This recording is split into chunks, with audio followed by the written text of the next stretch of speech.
C'est la place de Nantes, de la métropole et du Grand Ouest en France et en Europe. D'abord, il y a une vraie question d'aménagement du territoire national. Est-ce que dans ce pays, c'est simplement quand on habite à Paris qu'on peut avoir la connexion la plus rapide et la plus efficace aux autres grandes villes françaises et aux autres grandes villes européennes? C'est la place de la métropole ensuite, parce que pour moi, le sujet, c'est pas l'aéroport tout seul, c'est l'aéroport, plus une nouvelle gare, plus un grand port maritime, plus l'investissement sur l'enseignement supérieur et la recherche. Et donc, c'est la capacité de Nantes, de la métropole et du Grand Ouest à rayonner.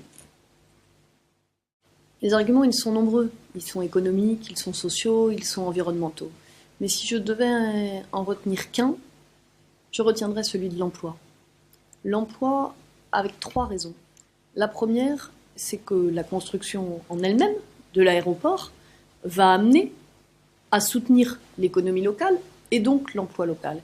Et moi, j'ai en tête toutes ces entreprises du BTP que j'ai reçues il y a 18 mois et qui sont venues me dire: en région, c'est la Loire-Atlantique qui nous permet de sortir la tête de l'eau, et en Loire-Atlantique, c'est Nantes qui nous permet de sortir de l'eau. Alors oui, c'est la première question sur l'emploi.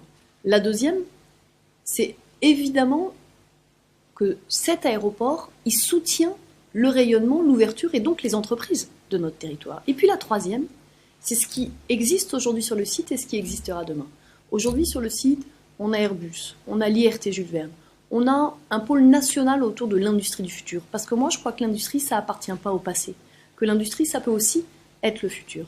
Demain, s'il y a transfert de l'aéroport, ce pôle peut devenir un pôle européen, avec un doublement des emplois. Alors si je dois donner un seul argument, c'est l'emploi.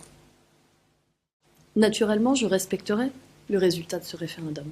C'est la démocratie. Et j'appelle évidemment chacune et chacun à respecter ce qui sera le résultat du référendum.